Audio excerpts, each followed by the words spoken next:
from landing as a massive legal case, but we're all okay.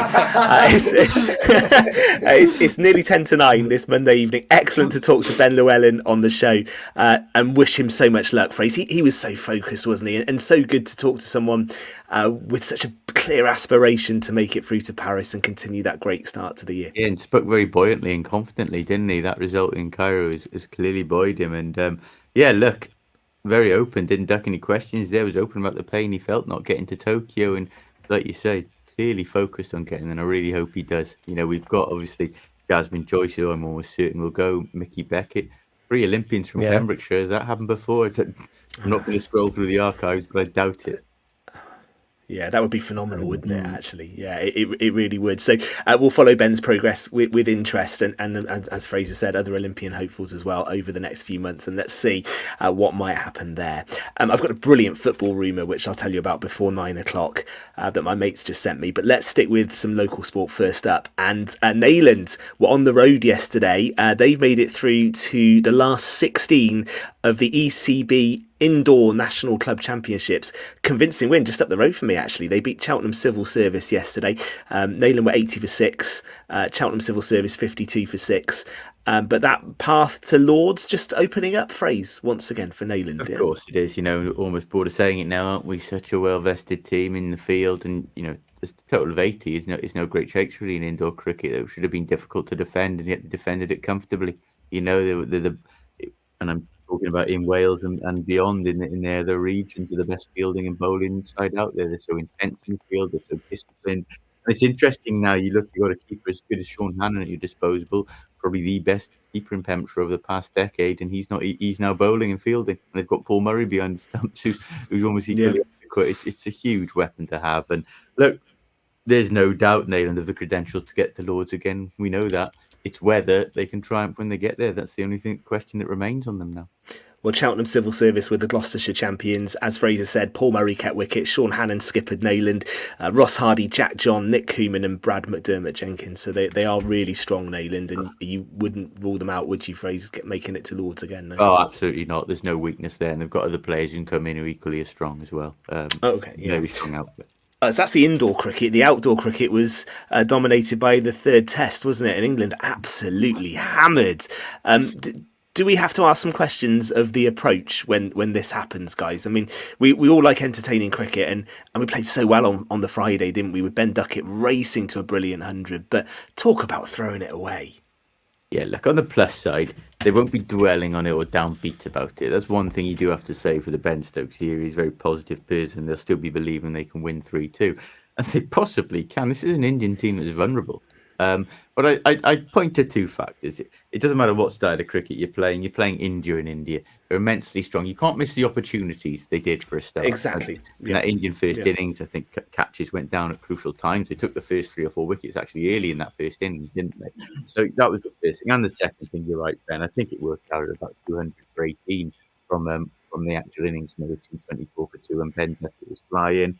Look, they are going to play positively. We've got to accept that. We've all ridden the good waves off the back of it. But you do have to just have a bit of compromise sometimes. You can play positively and still use your head. And Joe Root is a classic example. Joe Root bats when he's at his best at a tempo anyway. He controls the game anyway. He scores at a good rate anyway. Just Joe Root at the crease is going to move the game along in the positive fashion England want to. He didn't need to be doing that. A shot like that, it was uncalled for. It wasn't on. It was against Jasprit Bumrah, who was as good as any seamer in the world away from home, let alone in India. And you're right. Nuances and changes do have to be made. You do have to adapt. Baseball, we still use that term. You can still play in that manner, but you need to adapt it when needs be as well. Yeah, I absolutely agree. It's good to watch. It is good to watch, but it would also be good to watch if we were winning. And when you're 207 for 2 on Friday, you think we're in a position here where we could actually win this game. So let's win it. Let's not give our wickets away. All right, let's look ahead to the weekend. Tom, how are you feeling? Because you tipped Ireland to win the Six Nations. Can Wales go there and pull off an almighty upset on Saturday? I just can't see it. I can't see it happening. I'm so sorry. But Ireland, they are strong. They're adaptable. They know their game plan inside out. And Wales are still learning. I think Wales will put up a better fight than I think people are anticipating, like the other weekend.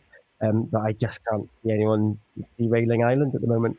Yeah, uncapped Scarlets prop Harry O'Connor in the squad for the game in Dublin. Fraser, any chance for Wales? What would be a good showing on Saturday? Any chance? Official answer is no, but we're going to be positive anyway. This is ray of light, Fraser. Yeah, look, performance. Yeah, a positive result would be a decent performance, another positive performance, another building. But look, if we are going to look for some kind of improbable win here, the one thing I would say is Ireland obviously so well vested, so mechanical. They do play a Welsh side with the fear of the unknown a little bit, isn't there? There's so many new caps. There's so much inexperience. That Scotland game from 28-0 down to 28-27 against England, scored a couple of very good tries, played some nice off-the-cuff rugby, have got some good players. So Tommy Reffel has been as good as anyone in the back row. You've got Wainwright there as well. They are playing some good, exciting off-the-cuff rugby. So the only one thing you could say is Ireland may be perhaps a little bit unaware. We'll take the old cliche from France of which Wales is going to turn up. So there may be a 1 in 100 chance that they can catch Ireland off guard, put some good plays together. They're going to need a heck of a lot of luck to perform well out there. And I don't, on a more serious note, I don't think we've got the power or the ball carriers to get on the front foot against that Irish pack. And just a bit of that nous as well, the ability to manage the game. Because if they had that against England, they would have won at Twickenham. Jason Chapman says, Tom, being Welsh, you should always believe. I've got plenty of hope. Don't worry. It's a big one, though. 2:15. That's the first game of the third round of matches. Calcutta Cup, then. England-Scotland. Any thoughts on that? Because Scotland, Fraser, you actually were quite critical, weren't you? You said they need to start delivering in the Six Nations. They should have beaten France. Can they beat England? Yes, they can. They've got the tools to go there. England, like Wales, are very much a side in transition, a young side, and this new look England hasn't really impressed yet. Wasn't particularly impressive in Rome, wasn't particularly impressive against Wales. I think Scotland actually have a stronger, more experienced unit than England. I think they've got every chance of going to Twickenham and winning. They're fully capable, but there are big question marks over their game management. We've seen it in the first two games. It's Scotland in the Six Nations. There's been too many tales over the years of so close and yet so far. And I don't care how many refereeing decisions or ball held up disputes you bring into it. So, yeah, the answer is Scotland absolutely can go there and win, but they've got to show some mettle now. Yeah, absolutely right. I think that's a very tricky game for England, actually. And I could see Scotland. I could see Scotland winning on Saturday because England haven't. So. Yeah, England haven't been good yet, Tom, have they? Yeah. So. And Scotland have done it before. They've gone to Twickenham and have gone in with the cup, and they're going to go that. They're right. They're going to do it again, and particularly on the back of the results that they have been getting. They got a point to prove, and I think that they would have earmarked England as this team that's in transition.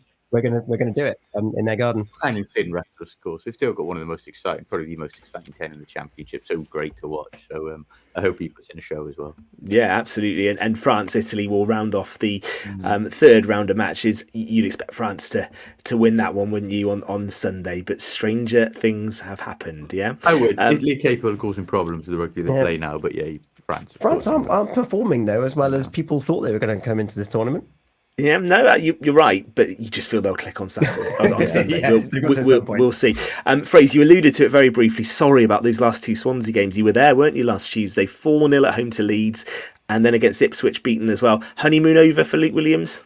I don't think it ever began, but if it even started to get going, it's certainly over now. QPR winning on Saturday, 4 points clear of the relegation. They're defending awfully, as good as Leeds were. We were really all over the shop. It was as inept defensive display as seen from Swansea in a long time. Ipswich on Saturday, slightly better, but still another defeat. Yeah, honeymoon's over, Ben. We're right in it. Sunderland away on Saturday is huge.